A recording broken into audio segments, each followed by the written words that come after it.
Welcome everyone to today's webinar, the 6 most important chairs for fundraising auction success. We're going to go ahead and get started, even as people are kind of rolling in here. I guess we'll just kind of go ahead. Just a few housekeeping items before we get started. All attendees are going to be on mute throughout the broadcast. Webinar slides are not going to be distributed, but we are going to be posting a video version to YouTube and sending a link out via email to all those who registered for this webinar. If you have any questions, we want to hear them. So please type them into the little questions pane over on the right-hand side of the GoToWebinar panel. You'll see you can expand where it says questions. We're not going to answer them during the webinar, but we will have a Q&A section at the end that we'll want you to submit your questions for, because we're going to want to answer them. You can live tweet us today at WinspireMe using the hashtag 6chairs. We have someone on there who is paying attention to that, so we can answer any questions there as well. My name is Ian Loth. I'm the VP of Marketing here at Winspire. We're welcoming our special guest today, Keith Jones, the CEO and Principal Auctioneer for Sayre & Jones Auctioneers. Welcome, Keith. Hello, Ian, and everybody listening. I hope at the end of this webinar you are able to pick up at least 1 or 2 new things to use, and the rest a great reminder of things we might have forgotten. So we're excited. I'm excited to be here, and thank you for having me. Absolutely, Keith. Yeah, we're excited to have you. Just a couple quick overview about Winspire. For those of you who aren't familiar, Winspire puts together no-risk travel packages or consignment travel for your live and silent charity auctions and raffles. And we'll explain a little later what that means, but we've helped raise over $47 million for nonprofit causes since 2008. We've supported over 40,000 events globally, and we've booked just shy of 80,000. That might have actually changed since I created this, but booked over 80,000. We'll say that 80,000 satisfied winning bidders on our travel experiences. We love what we do. We love taking care of your donors and sending them on these incredible travel packages. And just to introduce Keith Jones a little bit, he, as I said, is the CEO and president, founder of Sayre & Jones Auctioneers. They have over 25 years of experience. They're in 80 to 100 fundraising events per year. The company Sayre & Jones has 5 champion auctioneers that specialize in fundraising. Keith himself is a past president of one of the largest state associations for auctioneers in the country, and he was also a 2011 inductee to the Indiana Auctioneers Hall of Fame. Sayre & Jones, they're known for their energy, excitement, and professionalism, and of course receiving top dollar for those auction items. So again, it's an honor to have you join us here today, Keith. Thank you so much. Thank you. What a great intro. I appreciate it, and once again, excited to get started. Keith has a ton of knowledge that he's going to be sharing with you today, all about event chairs and planning your events. So we're excited to get started here. Just an overview of what we're going to be covering. You may have seen this on the registration page. We're going to start just by talking about attracting the right audience, what that means, how to recruit volunteers for both your event chairs and for the day of the event. And then last but not least, we're going to go through each of the 6 essential event chairs, what their roles and responsibilities are, and how the planning process should kind of take form as you start planning for your event. Hopefully, all of you out there, or many of you, have a fall fundraiser that you're preparing for coming up soon. So our hope is that this is well timed to help you plan for that.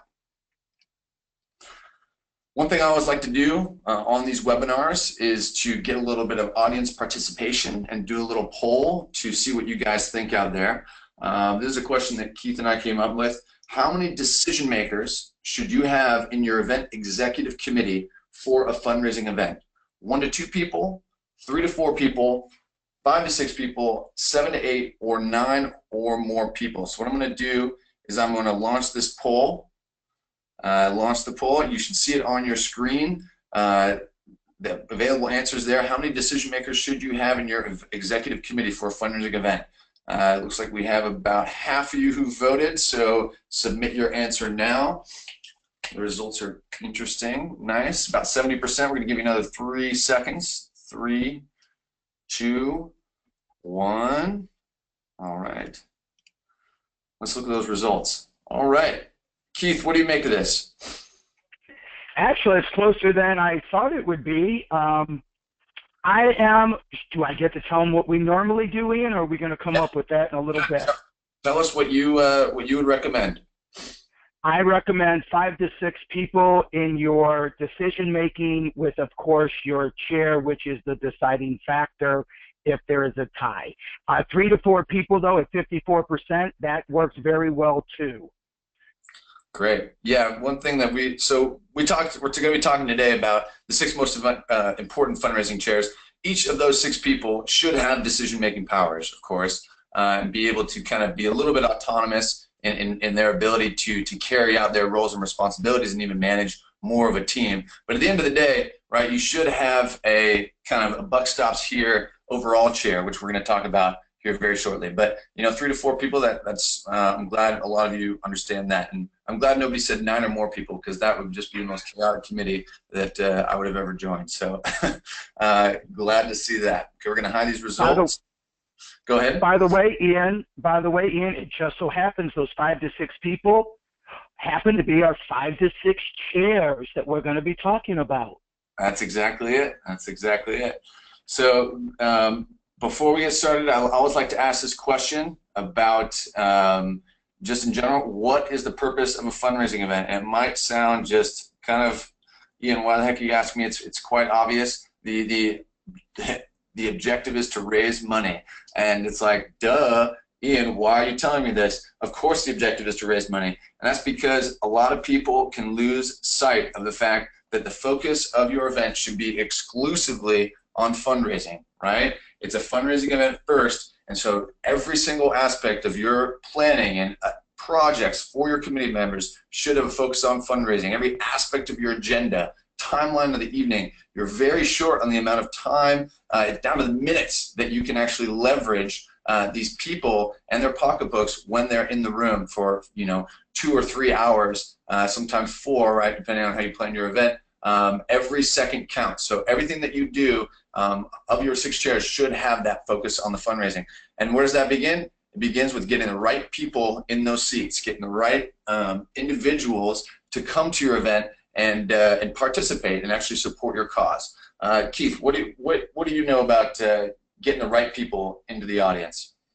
Well, one thing we talk about with our group, Ian, is you need people with disposable income. People that have that disposable income that will spend it on whether it's your live auction item or the different avenues, your funding needs, silent auction, the different things that you have, that they have the extra money that they are willing to spend in the cause they believe in. We get tied up we want to have 500 people in the room, which is great if we could get it, but you'd rather have 250 qualified people as opposed to just people in their seats. Remember this, when you have 500 people, your hall has to be bigger. It costs you more money that way. Now, of course, this all depends on how much profit you're making per ticket, and that's something you would discuss with your auctioneer when you sit down with them and go over your evening. Very true. And I mean, those 250 people, right? It's going to be a lot more advantageous for you to get 250 people who are going to actually come and spend money at the event than 500 people just trying to cover your costs using the ticket price, right? Absolutely.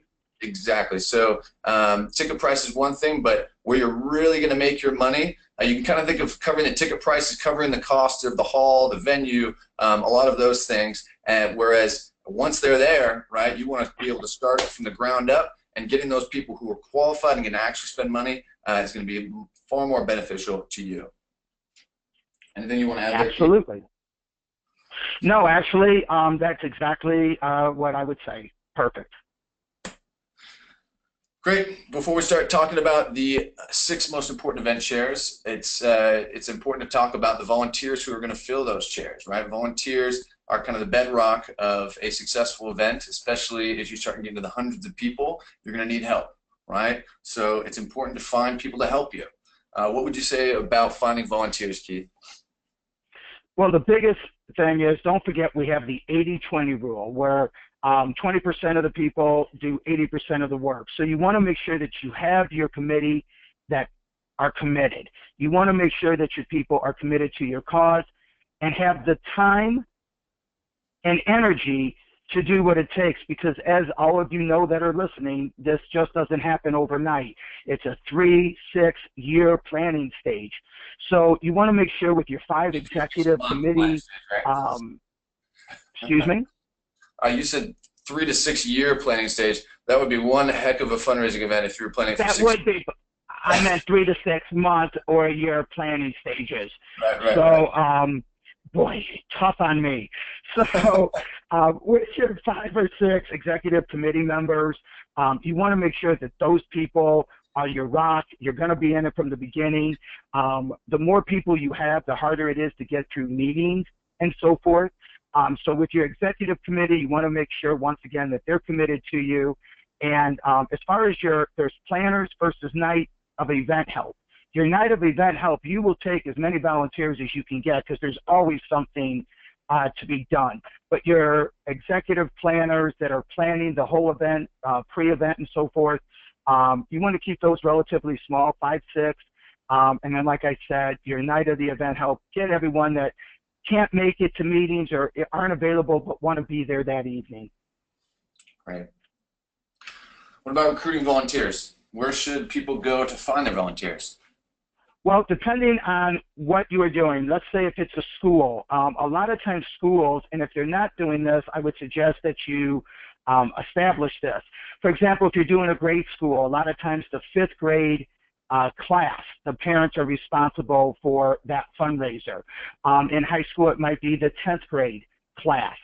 And what you do is they know the year beforehand, so whoever's going to chair that committee is in on all the meetings. So when they're 4th grade parents, they're in on all the meetings. So when they take over in 5th grade, or of course 9th to 10th and so forth. So that could be that way. If you are an established organization where you have an executive director, most of the time they're going to do, and thank goodness we have them, they're going to take care of all the paperwork issues and help lead a little bit. But you want to go out and get, bluntly, you want to get your chair people and your committee that know people, that have disposable income, that are willing to go out and challenge their friends that come to the event. So that makes those two, even though they're separate, the theory is still the same. Committed, energized people to put on the committee. Love it. What about assigning projects? You said something as we were kind of preparing for this webinar that I thought was really interesting. You said make a chairperson out of everybody, and that's kind of different than the 6 kind of executive committee chairs that we're going to be talking about. You can still make put someone in charge of something, kind of make them the official chair of maybe even a small task. Why did you explain it that way? I am a big believer in this, and the main reason is, I know I'm the same way. If you make them a chair of something, I don't care if it is a cleanup committee or a parking committee or things that you may not think are important but actually are to help with the evening, if you make them a chair, they're going to own responsibility for it, and people want to succeed. No one wants to say, oh, that didn't work out, and look who the chair is. So when you put them as a chair, they own it, they take responsibility for it. Right, and if you think about it in terms of these volunteers who are helping you plan it or night of the event, there's kind of a hierarchy, right? So you'd have your executive committee with these 6 chairs that we're going to talk about, and then if you make chair people out of others, they'll kind of fall under one of the 6 chairs and kind of answer to them. It's important to kind of have a hierarchy or pecking order almost. Not it's the wrong word. But you know what I'm saying? Yeah. Absolutely, and of course your executive committee makes the final decision, and of course your chairs and your executive director, once again, depending, they're working together to make the final decision. The executive, and I want to make this clear, the executive committee, although you will have others helping you, you are still there to help guide and to be a part of it and oversee it all. So we all answer to somebody. I answer to the group that hires me.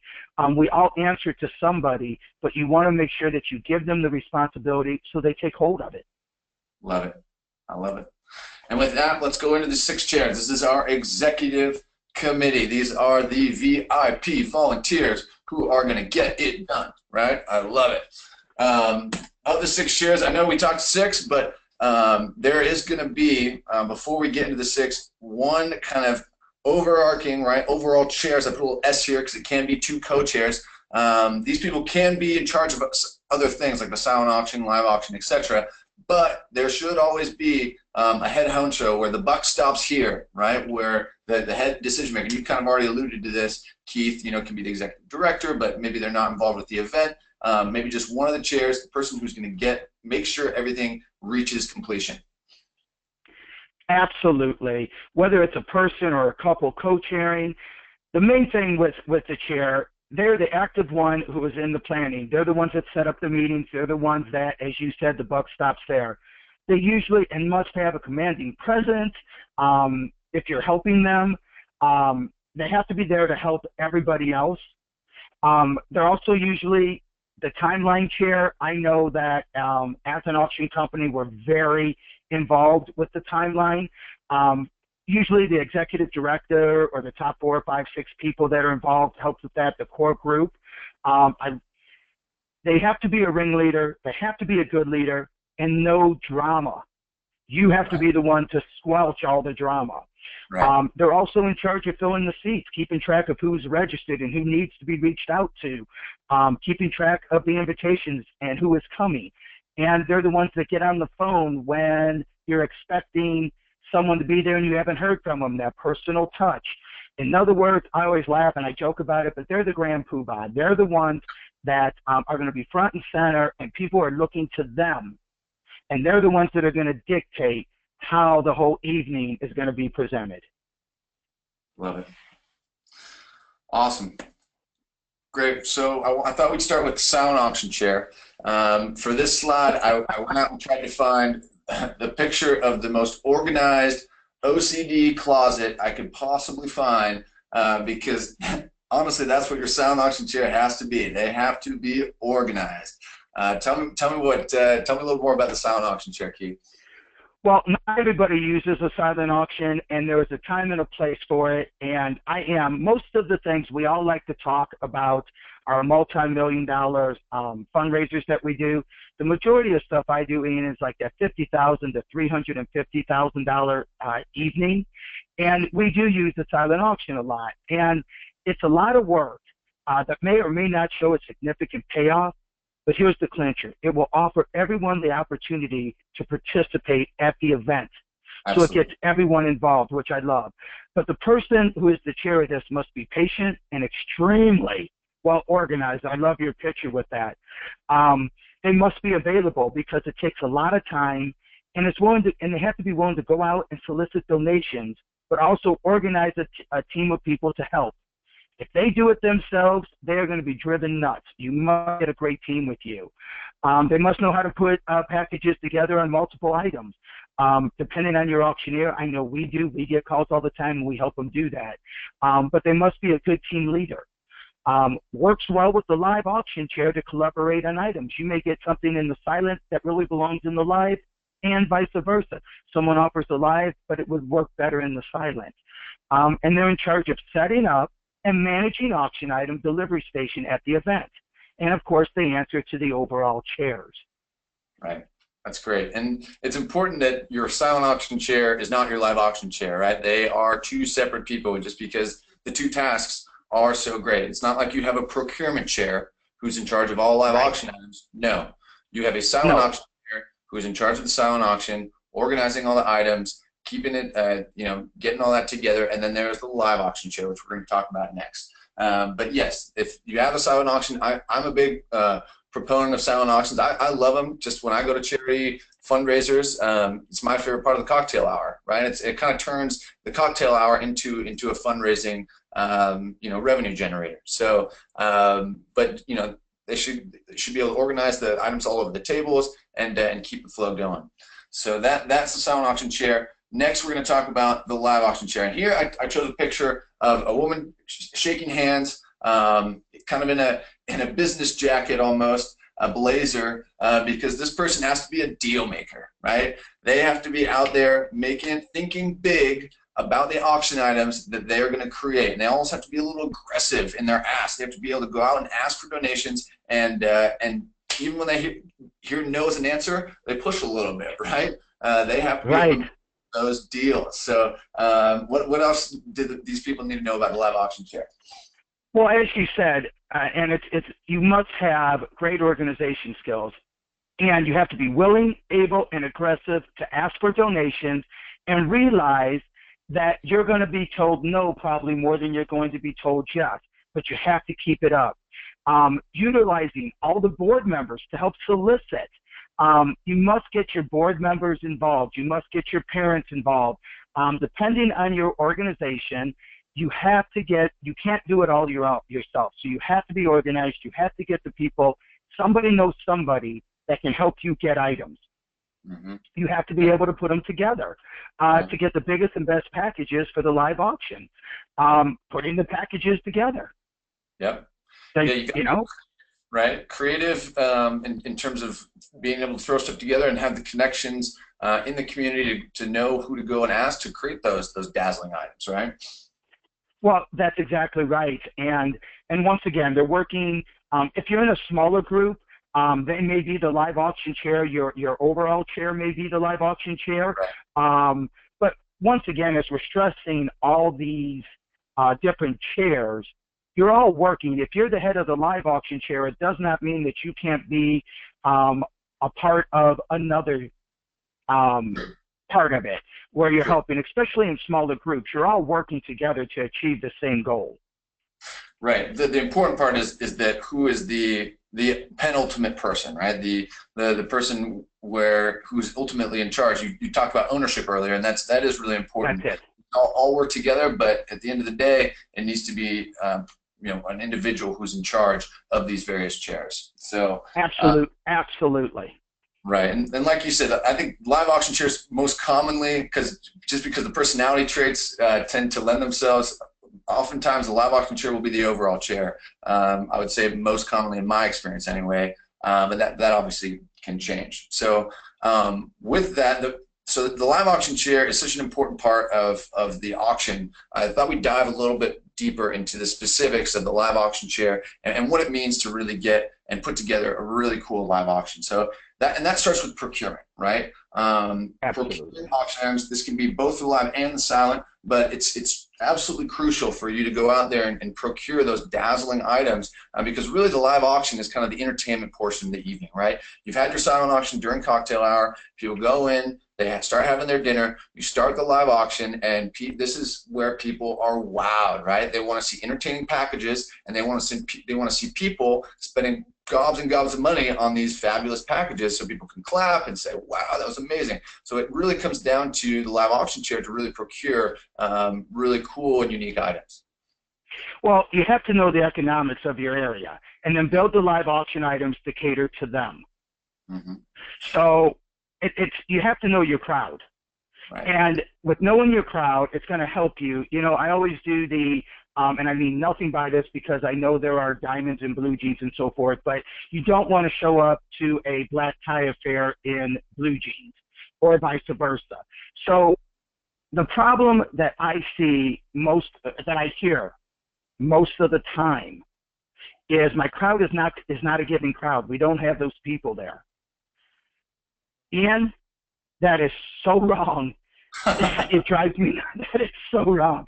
No matter what your economics are, there is money there to be given. You have to give them the items they want to bid on. You have to give it exciting. Hey, listen, I do this for a living, and I get bored to death. And if I'm bored, I have to be killing people. So you want to make sure that your items are fun, that your people are fun, that the energy is in the room. Make sure that the auction items you select fit your crowd. For example, we all want to get that $20,000 package, but if there's only $5,000 in the room, it's not helping anybody. You're not going to sell it. It's a downer. It brings the room down, and it's ineffective. So you want to make sure that the items you have are appealing and cater to your demographics. That means that you should be going, as the live auction chair, half of your job, right, is to go out and try to procure items and ask for donations. The other half, right, is getting to know your VIP donors who are going to be attending the event. And you talked about the 80-20 rule. In this case, it might even be less than that. It's like 10% of your audience, 10 to 15% that is your upper tier that are going to be actually spending a lot of money in the audience. And even if your event's 200 people, right? That means that you're talking about 20 people that the live auction chair should really be focusing on, right? Contacting them, finding out what they're interested in. What do you want? Where do you want to go? What are some things that'll get you bidding in the live auction? And then, finding that out, getting to know your crowd is really going to help you put together those items. And don't forget this, Ian, as we always say, that 15 to 20% that have the want to or the ability to participate in the live auction, each item, you're going to cut that in half. If you're in a town that has 2 baseball teams, half the crowd likes one team, the other half likes the other, so that 20% now is down to 10%. Right. So you want to know your crowd. Now, I have to say it, I can't help it. As a Chicago Cub fan, it's more like 70-30, but hey, I won't bring that up. That sounds low, actually.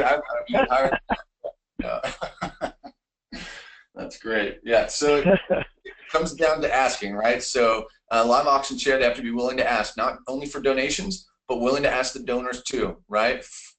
Pinpointing who's going to be spending money and going out and asking them, take them out to lunch, right? It's a great way to get to know a donor, figure out, and this is also where you can secure initial bids, right? If you do have that $20,000 auction item, hopefully you're not starting at that high, but if you do have an auction item that's maybe you're hoping to get up to $10,000, $15,000, make sure that you have a donor who you have have secured at a first bid, right? Maybe a first bid of $8,000 or $9,000, and once you've secured that first bid, then that it can possibly go up from there. But you really, it's crucial that these live auction items don't fall flat. The worst, it's the worst when you're at these things and the auctioneer gets, Keith might get really excited about an item.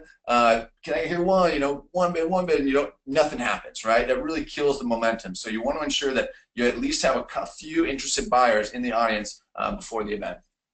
Yeah, by the way, Ian, I hope I sound a little better than what you just did as the auctioneer, but here's something that's really, right, here's something that's really critical. Procuring live auction items, it's a full-time job, and the committee has to go out and speak to the guests and put packages together that fit your audience. We've said this. Critical to helping you do this is your board and committee members. Your board and committee members usually know your community, know somebody who knows somebody. Use them. A lot of boards, and we all know it, a lot of boards, they may be members in name only, but it's critical to try to get your board and committee members. And you can't be afraid to ask for it. We've talked about this. You're going to hear no more than you hear yes. We talked about the right type of donation. And if you said this, if you don't ask for it, you won't get it. The real trick, though, when they say no, politely say thank you, because next year they may be your person that says, you know what, I really like this group, or I've heard about this group, or I want to be involved with this group, and now they want to give you a donation. So when they say no, thank you very much, put them on your list, get a hold of them next time. Sooner or later, they're going to say yes. Right, and leave them, even if they say no, say thank you anyway, and then leave them documentation, right? Just, a letter or something. If you change your mind, here's something that, that you can just keep on hand in case you reconsider, because they're going to be talking about the event, and they just make sure they have your contact information. Don't leave that room without giving them something for them to keep and hang on to. That's business 101. We know half of them are going to throw it in the garbage, the other half are going to throw it in the desk, and that 1 or 2 people are going to find it and go, yes, I want to do it. So it's good business. You're right. This is something I like to preach. It's about hosting a wish list party, in part just because they're a lot of fun. I've been to 1 or 2 myself, and it's hosted by the live auction chair, right? And what you're going to do, especially if you're stuck and you can't think of any items, you're lacking connections, maybe it's your first year running an event, you're not super familiar with your audience even, or who's even going to show up, host a wish list party. And this is going to be everyone in your executive committee, as well as your board, our volunteers. Invite them to your house, right? Maybe get some pizza, even pour some champagne, right? That always gets the ideas flowing, or maybe some Chardonnay if you're a wine drinker. Yes, I'm a big believer in alcohol.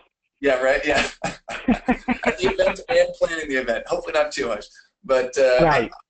I would serve probably a nice cab. I'm more of a red kind of guy. But the idea here is you want to make it fun. You want to be in a relaxed atmosphere. You want to get some big posters and big markers and just have everyone around, sit around and just start pitching ideas. Who do they know? What are some things in your community that you can do that are exciting, that are cool, that are big? And then after you've written everything up on the list, then it's time to go around and have everyone whip out their cell phones, right? Everyone has their Rolodex in their pocket now, right? No more of those paper Rolodexes, right?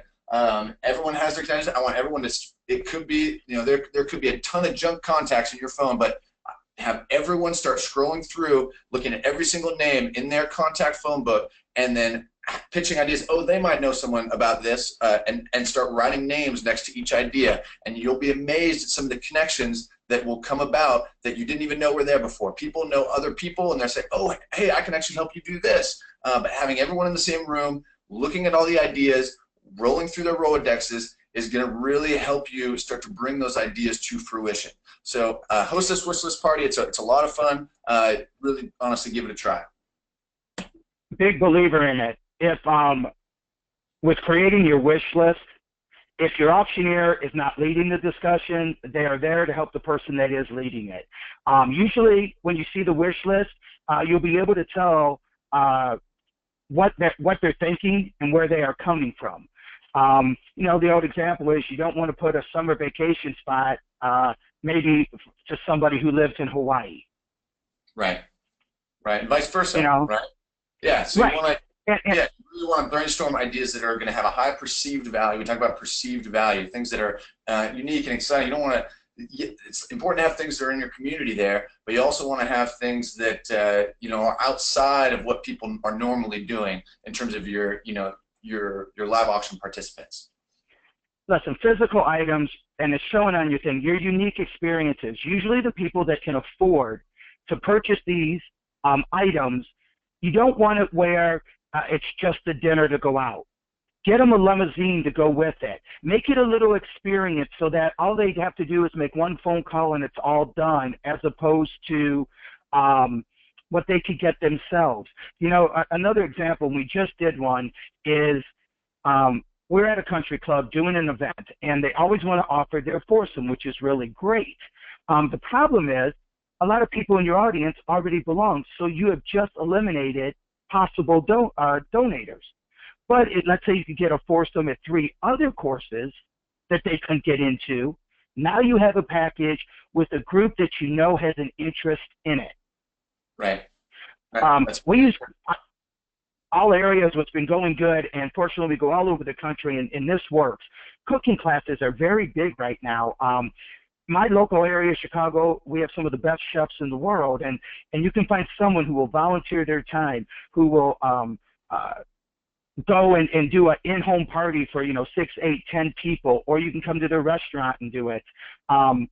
By the way, you can do this in smaller areas, bigger areas. Everyone likes a dinner party.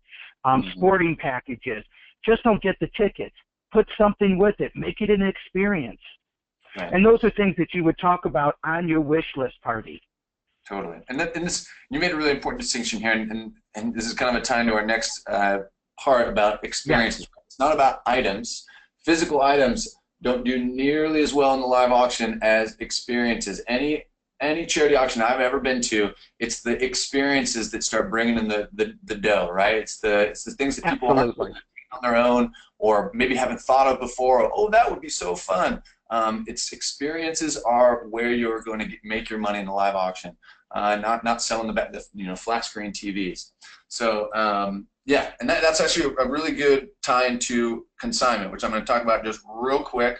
For those of you who are not familiar, consignment travel, it's what we do here at Winspire, right? Donor travel experiences. The reason we were in business is because it works so well. right? It is such a great fundraising tool. The way it works, it's free to reserve for your fundraising event. You can sell it as many times as you can, which Keith will talk about here in a second, and you keep all proceeds above the nonprofit costs. And then we take care of your winning donors. We're a full-service travel agency. We make sure that they come back just raving about their experience, and so they come back and they want to buy more year in and year out. So, you know, and it can be hard to procure really cool, unique experiences sometimes, especially in your local community, and that's really where we come in play. We have relationships all over the globe with vendors who, you know, really want to take care of your donors. So here's just a smattering of a few of them. We've come out with a lot of new ones, but this, you'll see their nonprofit costs there. They range in price. We have some that are lower than these, some that are higher than these. But the idea here is, you know, anything you raise over the nonprofit cost goes straight to your bottom line. We usually recommend starting about 20% over. So for a $3,000 package, you want to start the bidding at $3,600, right? That way you're guaranteed $600 return. And then most often the percentage that we share, right, is kind of the average return is about 35%, right? So for that same $3,000 package, that's $1,000, right? You're going to make. Some make a lot more than that. Some make a little less than that, right? We've had a $5,000 experience at the Vatican that sold for $15,000 and sold it twice, right? So that, you know, it's a really great way to add some wow and pizzazz to your live auction offering. And I thought I'd open it up to Keith here. He has some experience with consignment travel and incorporating it into an auction. So Keith, what do you recommend in terms of how many to include or how to use it in your event? Okay. First of all, for all of you that are listening, and Ian knows this about me, I will never put a consignment package where we don't need one. Right. So I am not here to, I use Winspire because they've been really good for me, but we're working for you that are listening, and to make your event best. And normally, if we do 8 to 10 to 12 items, which is where I suggest we're always at, if 10 items, yeah, for my auction, I don't want usually more than 2 or 3 consignment items. And remember, it's not how much you can get for each item, it's how many you can sell with a profit. Instead of trying to get the most you can get for a package from a single bidder, it's so much far better to stop when there are several hands in the room and to sell it multiple times for that profit. One bidder, here's my thing, one bidder that pays a ton for it, and I know the Vatican kind of is a little different, and obviously that room with the 15,000, you had the 2 people, and that doesn't happen all the time. The real trick is trying to get, we usually get, you know, that $1,000 to $2,000 more, and when there's more hands in the air, you stop it. As opposed to, that way you can sell it. If you sell it 10 times for a $1,000 profit, that's $10,000. As opposed to selling it to that one person for $5,000. And here's the big thing, and no offense, but a trip that is worth $8,000 and someone pays $20,000 for it, no matter how great it is, it's probably not worth the $20,000 investment unless they wanted to donate the money, and that's all great. You know, we're talking about something different there.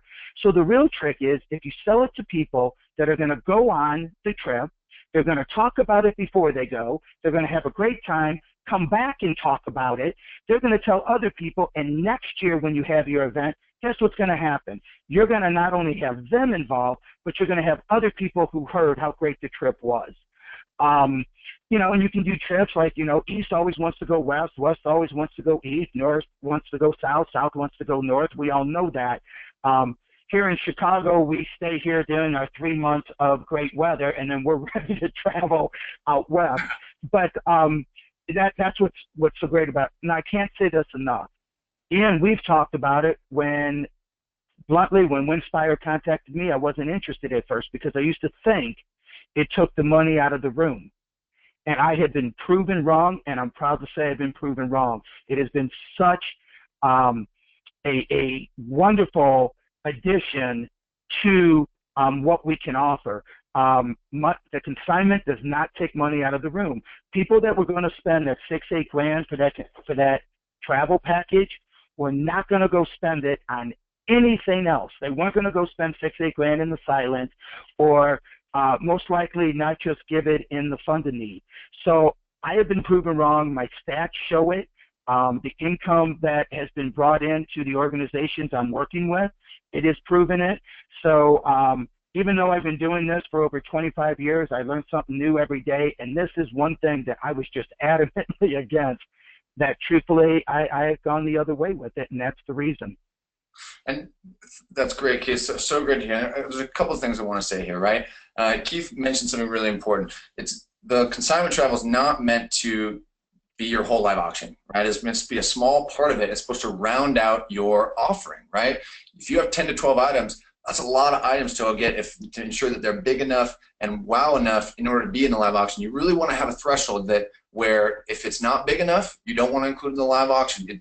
Or excuse me, yeah, exactly. If it's $1,000 thing, that's probably the bare minimum. Everything else should be in the silent auction. You don't want to be live auctioning things that are, you know, just a few $100s, right? So it's important, if you have gotten 6 or 7 great items donated, in order to round out that auction offering so that you have the full 10, right? That's where we come into play, and we can really get you those exclusive things across the country or across the globe that are just impossible to procure on your own, right? And that's really where we come into place, is helping you round out your live auction offering. And look, we go out of our way to help you try to procure those items. That's why we host this webinar. We host other webinars. We have resources, templates. We want you to go procure great items.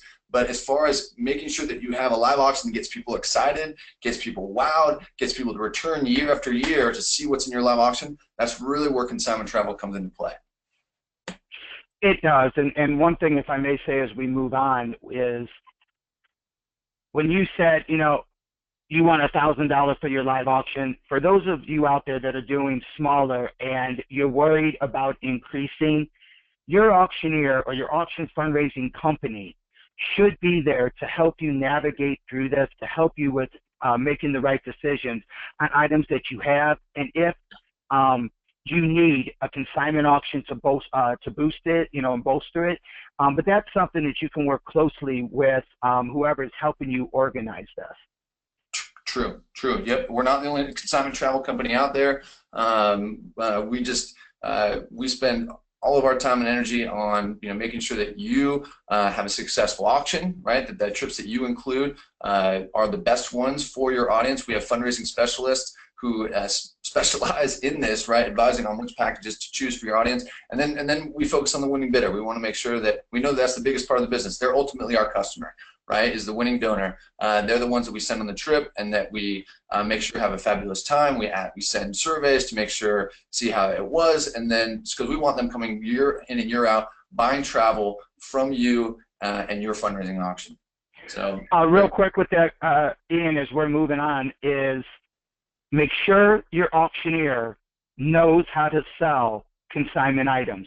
Unfortunately, we have seen where they don't. And that's a catastrophe. I know that you guys talk about that with your clients too. Yeah. But make sure that your auctioneer knows how to sell consignment before the night of the event. Very true. And in terms of, do you have any quick tips on that in terms of how to sell? Is it like, aside from starting the bidding above the package price, is there anything that you want to allude to there? Truthfully, your auctioneer needs to know, hopefully you've hired someone that knows what they're doing, and they can read the crowd, and you need to do it. You need to make sure that they're informed, which they should be with all their live auction items, informed exactly what it provides and what you are offering them. When you are selling that, know where there's a limit. You know, as auctioneers, we're A-type personalities. We all like to talk about, I got this much for an item. Well, when it's a consignment, like we just talked about, that's not always the best case scenario. So make sure you discuss it with your auctioneer. I just looked at the time, Keith, and we are behind. We gotta move. So we got more to cover here today. I just want to say, for those of you who are still listening, we may go over an hour, so please bear with us. Please stick with us. If you can't stick around for the full hour, just know that we're going to be sending out the recording after this. But I'm looking at my notes. We have another 2 sheets of notes to get through, so we're going to keep moving on. Let's do it. Live auction. Done with live auction chair. We're going to move on now to the third chair, the fund-a-need chair. This should be someone who is specifically in charge of getting the fund-a-need together. What does that mean, Keith? It has to be what you are, whether it is if you're at a school and you're putting in a new computer room, or you are funding to help the homeless build homes or for food, whatever your funding need is, this is critical. This is so, a lot of times it's going to bring in more dollars than your live auction. It appeals to one's heart and one's generosity. And so when you have to have a great presentation with it. And your auctioneer should be very involved, whether you are doing a speaker who gives a speech right before it, and you're creating a video to go along with it, or you're just using one or the other. You know, good speakers, you know, your priests, your executive directors, the most important thing is they have to be inspirational. If you're boring, keep them in the seats, have someone else come up there. If you don't have a speaker, like I said, make a video. Leverage your youth talent for making a video. If you're not sure how to make it, there's local colleges, high schools that are doing a project or will charge a minimum fee. I cannot stress enough how important your presentation of the fund a need or fund a cause is. Once again, your auction fundraising professional should be able to sit down with you and take you step by step. Right. Yeah, and just to kind of give you an idea, so to kind of clarify a little bit, in terms of the presentation, the fund a need chair is in charge of making sure that assigning the speaker, creating the video, making sure that presentation really comes together so it tugs at people's heartstrings, so then Keith or whoever your auctioneer is can then take it from there, right, drop the hat and start, boom, where's our first ask? And yeah, that first ask should also be one that you typically want to have pre-agreed upon, right? If there's you know, VIP donor who you know their starting amount, you want to make sure that that fund a need chair has established that starting amount, so you are guaranteed to get at least one, right? And then work on what steps, stepping down the ladder in terms of values that should be. That's what you want to work on with your auctioneer. If this will help you real quick for everybody, and I can't help myself because I just want you all to be successful. If you have a donor who gives X amount of dollars throughout the year, and they're not going to give at the fund a need, or they're not going to be there, ask them if someone can hold their number up, or they'll hold their number up for that amount. Because once someone sees someone's hands go out, it's infectious. That slight peer pressure is critical. When someone holds their hand up for X amount of dollars, the person next to them feels obligated that they're going to have to stick it up too. So those are things. One quick thing too, on your speaker or video, I always tell them to try to keep it under 2 minutes. We all know that sometimes means 2 or 3, but no, this is not a State of the Union about the organization that you're working. This is a quick, we're moving it along. Unlike we're doing right now, so we need to move it along. I love it. I love it. One also quick thing about the fund a need chair, they should probably be, them or someone else needs to be in charge of the AV, right? Make sure there's a professional audio-visual person on staff who's in charge of the speakers, the screen, the projector. The fund a need chair someone needs to be in charge of that, and then you need to test the heck out of it before your event to make sure the transitions are smooth, everything is smooth, it works for the auctioneer. Those transitions are crucial, and that should absolutely be on the shoulders of the fund a need chair. Absolutely. Right, moving along. Sponsorship chair. This is a great one. Actually, one of the more important ones pre-event, not day of, right? It can be forgotten about how much energy and effort goes into sponsorships, but it can be one of the most important parts about laying that foundation for a lucrative event, because that way you can make sure that everything that you're raising at the event is 100% directly to your bottom line, as opposed to recouping some of the costs. What are your recommendations for the sponsorship chair, Keith? Well, as you say, it's one of the most critical 9-day event roles that probably gets the least amount of pub the night of. But a lot of organizations will make half of their income before they ever get to the event by this. So you can bring in thousands and thousands of dollars beforehand. A great example is, you know, sponsorships raised. Whether your event is a $50,000 event or a $500,000 event, Pre-event sponsorship works the same way. You need someone with business associates or knowledge of, and or someone who knows a lot of people around town. They have to go out into the community, talk to the prominent people, the active people in your community. They're in charge of securing sponsorships who purchase levels. Right, well, and we'll talk about the levels here in just a second. One thing I wanted to touch on too is about corporate sponsors. One big thing that a lot of fundraisers do is they sell tables, right? That's a really common way to to capture a sponsor. But there's a really important consideration you have to make. You need to find out who they're going to send to fill those tables, right? Is it going to be friends of their that are cut from the same couth as them, that are have deep pockets like them, or are they going to be sending their employees, their secretaries, their their under associates? There's a big difference between how much money can be raised from that table if you don't clarify that. So how should you go about asking that question, Keith? Well, the bluntness, Ian, and as you know, I feel very strongly about this as we've discussed it.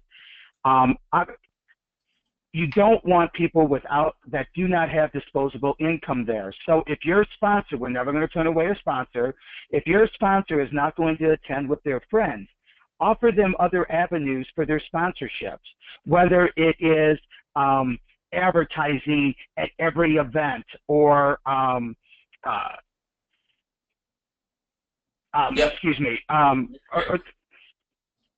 year's worth of advertising, one table at the event.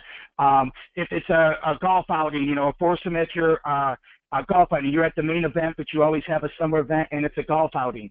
Offer that to them. You can offer different things to justify the cost of the sponsorship. What you don't want to do, we alluded to it earlier, we don't want 500 people in seats that don't have disposable income. It's not helping us. So when you're working them, these are questions that you ask. Yep. You want to say, I'm so glad you're interested in this. We can give you the table, but if I might ask, who do you plan on sending to the table? Is it going to be you and some of your friends, or is it going to be your employees? If it's your employees, we'd much rather offer you this other incentive, right? For the same sponsorship level, right? And we'll kind of show you an example of sponsorship levels here. Let's say your event goal is 150K. You can offer, maybe 3 different levels for businesses to get, and then here are some of the things you can get in return, right? A year's worth of advertisement, the table, right there's the table at the event, foursome or golf tournament event. There's plenty of things that you can offer these businesses. Their biggest thing is they want to get recognized, right? They want to be people to know that they donated however much. So that's going to be, if you're trading in and out offerings, like, okay, I'm not going to give you the table, but I'll give you something else, make sure that it has something to do with them being recognized at the event. Now, do you want to add something more to this? Usually what happens with that, you have 2 types of donors. You have the ones that will donate but aren't coming, and then you have the ones that donate because they believe in what your event is, and usually the ones that will attend will fill that table with like people. I say this very politely, and this is not disrespectful. They are going to bring people with disposable income. I know we keep talking about this, but this is not, there's a time and a place for your ice cream social where you're hoping to make $800 or $1,000 and everyone gets together, and there's a time and a place for that, and I believe in those. But this is your #1 fundraiser of the year. We have to make sure the right people are in the seats. Right. So make sure that your sponsorship chair knows how to ask that question and is conscious of it, is asking that question of the sponsorships that they get. They're very aware of who is going to be attending when they sell entire tables, right? If they're not in the know, then it can be very detrimental to your expectations and what you end up realizing.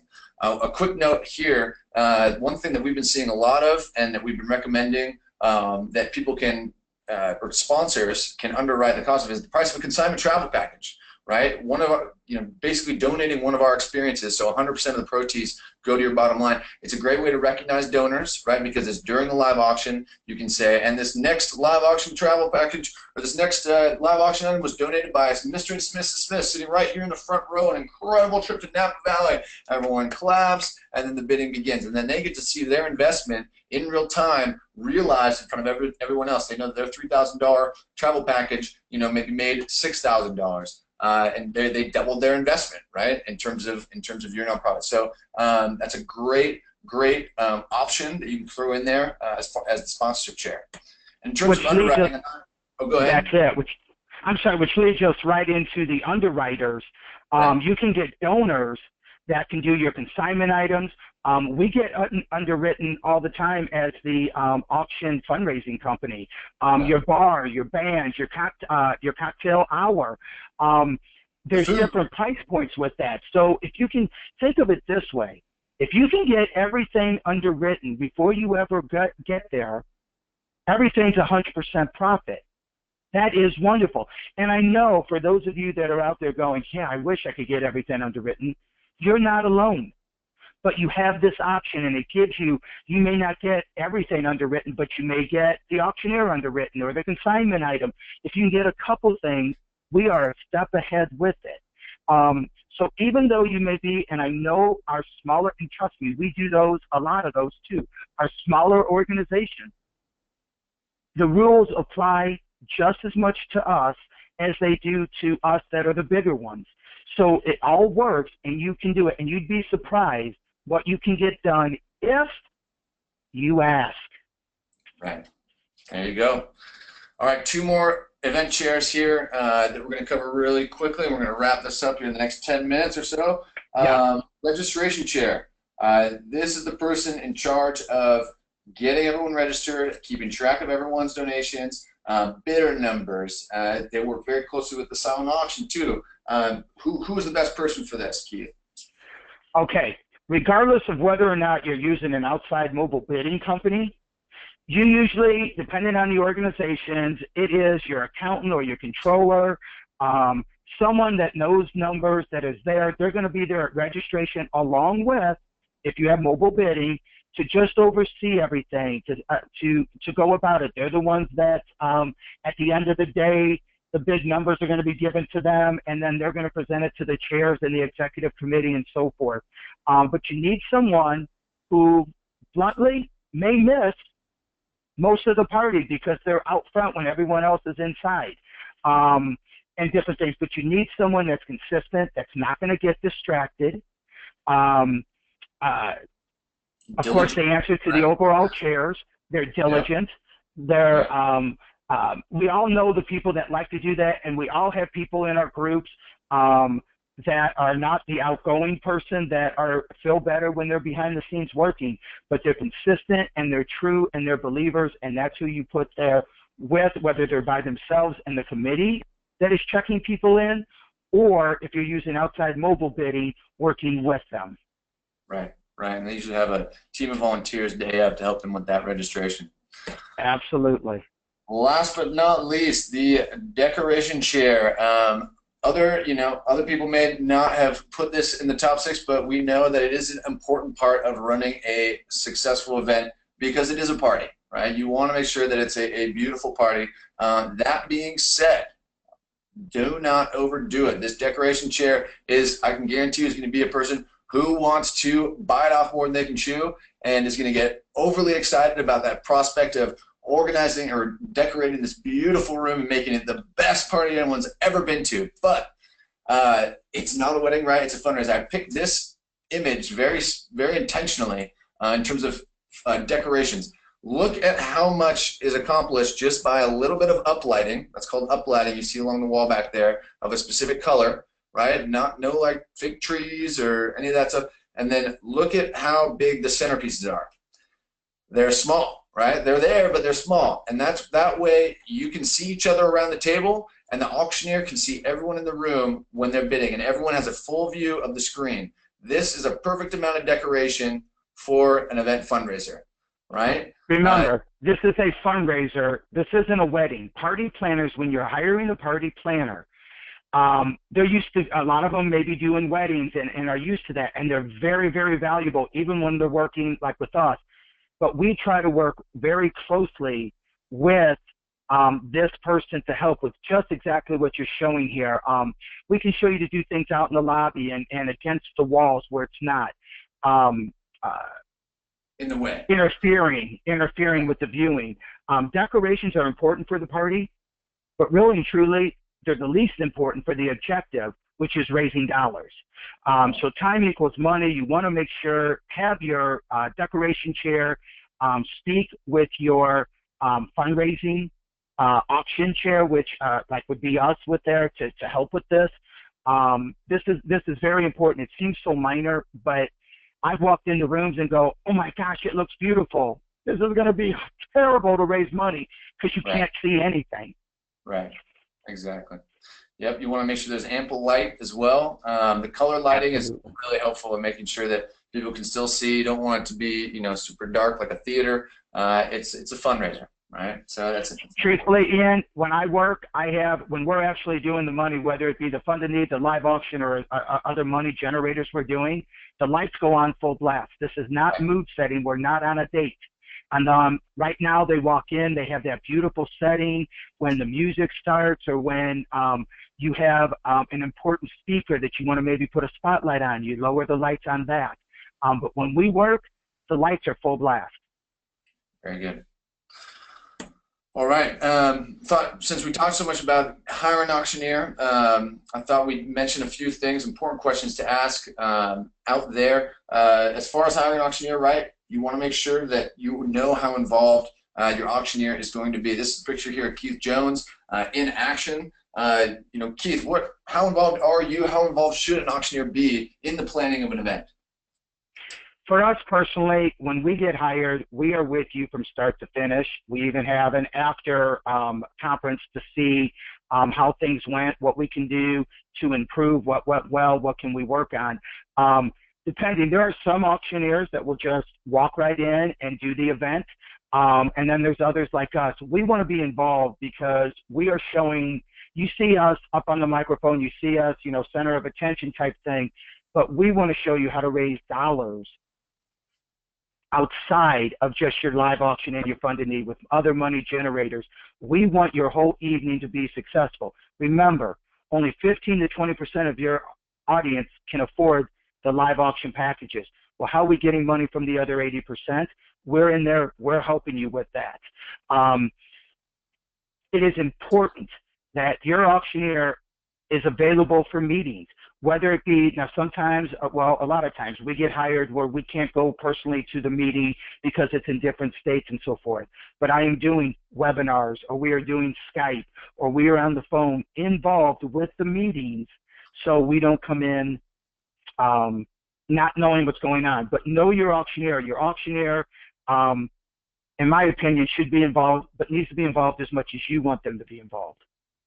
You need to ask your auctioneer certain questions. Here you go. You know, are they going to be involved in the planning? What's their availability? Will they help with the creation of your live auction items? Will you provide assistance on the best way to present a Fund a Need?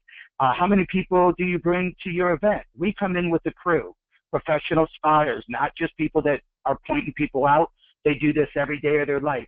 It is a profession where, and I have really good people with me, and there's other auctioneers throughout the country that use them. A lot of auctioneers come by themselves and use your volunteers. It's entirely up to what you're looking for. What other money ready? Dude, I've been a spotter. I've been trained by. I've done it once with actually Scott Roberts, an auctioneer down at Naples, Florida.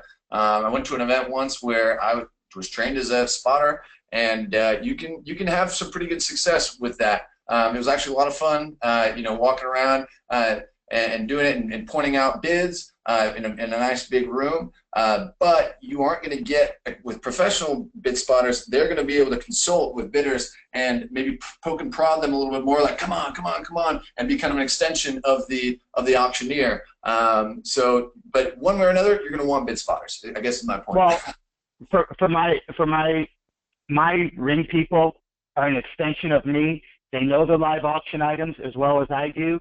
They can answer your questions where we may not be able to hear them as the auctioneer. They're there to help encourage. But the most important thing with all that is to help with the energy and excitement to create the buzz in the room. We can train. I do use, because this is critical to you. You have volunteers that want to help. We will help them, and we will use them the night of, because we want to use everybody and make them feel involved, and they are, because it's hard to see everybody at every second. But there is a difference, and no offense, in hiring you who actually knows a lot of the items. And for example, myself, and I know there's some other auctioneers that use this, that they work, 6, 7 auctions a week doing this. And it makes a difference. But once again, it's how many people you're going to have in the crowd and what your wants and needs are. No, I was by no means hired. I was definitely a volunteer, and I didn't really know what I was doing. I just knew how to point at people. I didn't really know how to do much else. Absolutely, and you outgoing personality.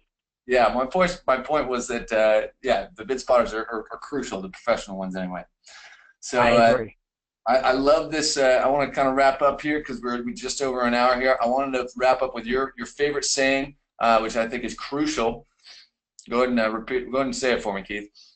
Every group I work with, for all of you that are listening, I apologize. We've gone about 10 minutes longer than we anticipated. This is a fundraising event that turns into a social event, not a social event where you hope to raise money. And if done correctly, your guests won't know the difference. Love it. That's great. That speaks for itself. So I think that's a great way to kind of wrap it up. Before you all go, I just wanted to put out some information there, how Keith and Sarah and Jones Auctioneers can be reached, their phone number and email address, or excuse me, the URL website is there. Stick around. Right now is a great time to ask some questions in the questions pane. If you have them, we're going to answer some questions here very shortly. Here's information on Winspire. If you want to learn more about our no-risk travel packages, visit our catalog on winspireme.com. You can also give us a call. Winspire News is our blog. That's where we publish a lot of this information that we have been talking about today. We talk all about the event fundraising world. We give away a $1,200 travel package each quarter to one of our blog subscribers. So please go to you.winspireme.com/subscribe. And ooh, I didn't update this slide. We just had a drawing on July 1st, had a winner that we just announced recently, and we're going to have a second drawing coming up. I think it's every quarter, so July, August, September, October is our next drawing. So definitely subscribe there. We've started a podcast. I have a podcast called Events with Benefits with my associate Renee Zhao from Donation Man, and Danny Hooper from Danny Hooper Productions. He's another benefit auctioneer up in Canada. We have about 40 episodes out there, 30 episodes out there, just packed with information just like this. So check it out at eventswithbenefits.com or search Events with Benefits on your podcast app. And with that, I want to thank you, Keith Jones, so much for coming and sharing your knowledge here today. It's been a pleasure collaborating with you and presenting this information to our guests out there. So there's Keith's email, and again, his website, my email as well, if you have any questions after this. And with that, we'll open it up for some questions. I want to thank you. Oh, yeah, go ahead. You have a question? No, go ahead. I'm sorry. No, I want you to do a question. All right. Let's see. We have a $30,000 bathroom remodel item. This is from Esther Landau. We have a $30,000 bathroom remodel item, a specialty item that requires the right buyer in the room. That said, what is the general rule of thumb for such an item? Are we better to have a special drawing before event, announce winner at event, possibly have an online auction? What are your suggestions? That is a pretty unique auction item, a $30,000 bathroom remodel. What would you suggest, Keith? I would suggest you either sell raffle tickets for it. The reason being is it's still specific. If someone just bought a home or a couple years ago, they're not looking to remodel, they're not going to bid on it. That is a high-end item, but not everybody needs it. I would not use it as a live auction item. I would put it in a raffle, sell it for like $100 a ticket, and maybe put we're going to sell 400 tickets or 500 tickets and no more. Make it a little exclusive. So they just don't think, maybe or maybe not, that it gives them an opportunity to maybe win it. But for that kind of price and the fact that it is so exclusive, you may not be appealing to the wide masses, which is what you want to do. Got it. That's good. Question from Rainey Jucheski. Sorry if I'm butchering your names, people. Can one of your packages be sold successfully in an online auction, or is live really best? That's a great question. We definitely have people who sell our packages in an online auction. It's not nearly as successful as live auctions, but hey, the whole point here is it's no risk, right? So if you want to put out one of our packages online, just make sure you start the bidding 20% above. Then if anyone comes along and buys it, then you're guaranteed a return, right? If no one buys it, then it's no skin off your back, right? But as far as performance goes, in terms of dollars raised, live auction is always going to be the best, because you're going to have an auctioneer who can paint that picture in their mind, who can sell multiples, who can sell to groups, and really start to multiply the revenue off of those consignment travel packages. Thanks for that question, Randy. Question from Claire Mitchell. Let's see. With the endless myriad of underwriting opportunities you suggested, we struggle with coding them properly in Salesforce. How do you recommend recording these so that in future years, these donors can be targeted appropriately? That's an interesting question there, Claire. As far as Salesforce is concerned, I'm not exactly sure how to recommend proper coding in Salesforce, but it is important to track this, right? In terms of any donors who donate something specific, whether it's a lump sum, whether they're underwriting a specific item of your event, or whether they're donating an item for the live auction, the silent auction. It is important to track that so that you can go back and see and really arm your live or silent auction chairs with that information when they go solicit those donors, year after year. So whatever, there's countless solutions out there now in terms of software that you can use. Salesforce is one of them. That's a pretty expansive one, but there's a lot of mobile bidding softwares now that will help you with donor management. And I know a lot of people still use Excel sheets, right, as far as managing those things. So, and if you use, even though I don't use, I'm not associated, we work with several different ones. If you end up using a mobile bidding company, their setup will have, most of them anyway, will have an area that will help keep track for you. Right, right. Yeah, we usually recommend BidPal. Let's see, Givergy, Greater Giving, Donor Perfect. There's plenty of them out there that if you want more recommendations, email me. My email is on the screen, and I'll send you some recommendations for how to manage your donors. As I will. And so will Keith there. Okay, great. And thank you for that, Claire. Stephanie, we are struggling getting volunteers, and those that we're able to find do not want to be a chair. How would you recommend finding more of the right volunteers? Well, that is something that a lot of people do. That is why you try to, if you're a school, that's why you make it a grade, where like the 5th grade or the 10th grade that we talked about. If you're another organization with it, it is difficult. Sometimes they do a 2-year chair just to help recruit more people. You just want to get people that are motivated. If you're using an executive director, most of the times they're going to help direct what's going on, and that figurehead, which is the chair people, you want their main job too. Let's say they're not going to do what we've discussed, but their main job could be to make sure they get people in, that their names are there, that everyone knows Jim and Kathy Smith, and they know people. It's a hard process. Sometimes it's not easy, but it's a continual ask. Right. Yeah. I mean, I would say finding the right volunteers can oftentimes be the hardest part, right? To find people who are committed, but you do need to find people, right? If you are hosting a big event and you are trying to shoulder it with a committee of 2 or 3 people, it's just not going to happen very smoothly, right? You need at least 5 to 6 people to share the wealth, or share the burden rather, for that event. So hopefully you have staff that can step up, or some organizations even go as far as to hire an event company to run their event. So that is also an option if you're really struggling to find people. But again, that takes away from your bottom line.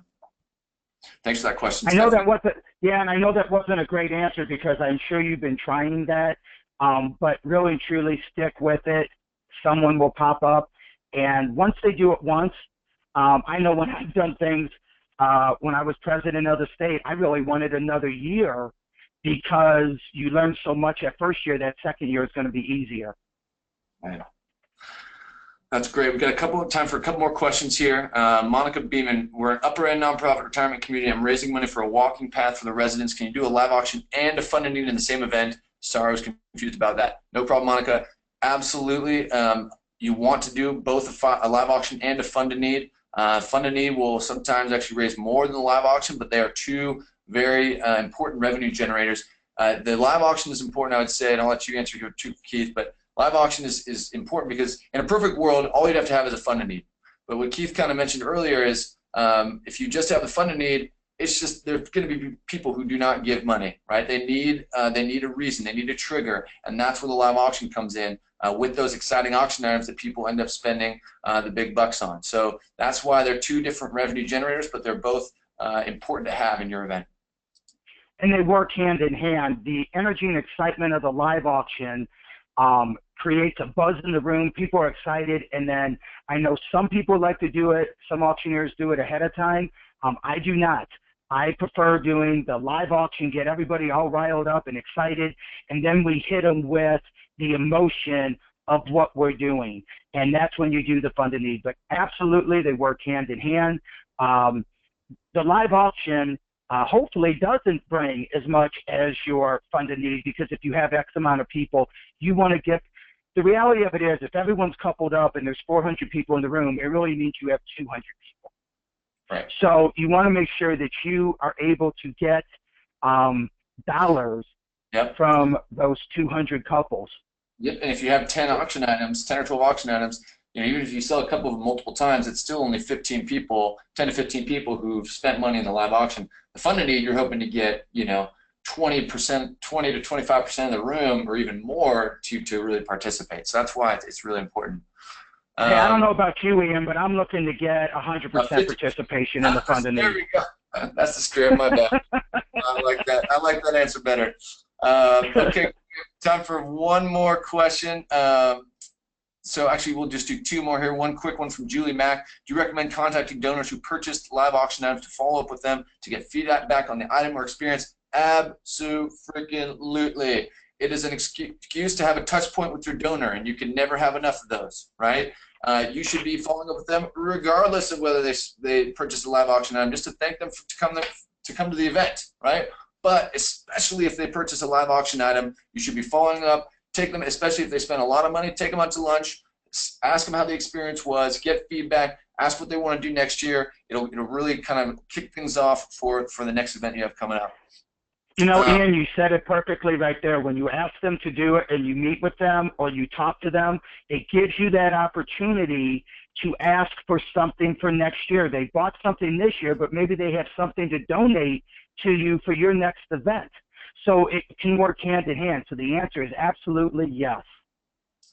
Great. And then I have a question here from Jacqueline Porter about having a cocktail-style gala with like live chef competition, interactive food station, silent auction. Do you think a live auction would still work in this atmosphere? Keith? I do a ton of those. Here in this area, of course, Chicagoland, they do a ton of those. The answer is yes, yes, yes. But you have to know how to set it up correctly to achieve your goal, which is to accumulate as many dollars. But the answer is definitely yes. Don't be afraid of that. Work with your auctioneer to set up the proper timeline. Like I said, we do a lot of those, and they are very successful. And I have to say this on another note, very tasty too. I love it. Yeah, I must say, Jacqueline, can you invite me to your fundraiser? It sounds delicious. So with that, I'm going to wrap it there. Thank you so much, everyone who participated today and came and joined us. We hope you learned something. And thank you, Keith, so very much for coming and sharing your knowledge with us here today. It's been an absolute pleasure. Ian, thank you very much for the opportunity. I hope everyone that was listening that you picked up one or two things that could be helpful. As Ian has said, you have our information on the screen. We do travel around the country. If there's any way I can help you, and even this, you have a question and you're not hiring, that's okay too. I truly, like Ian, we want you to have a successful event, because if you have a successful event, everybody wins, and that's truly what we're doing in this business. So thanks again, Ian. I appreciate it. I hope everyone has a great rest of the week, and most of all, happy fundraising. Happy fundraising. Thank you so much, everyone. Bye-bye.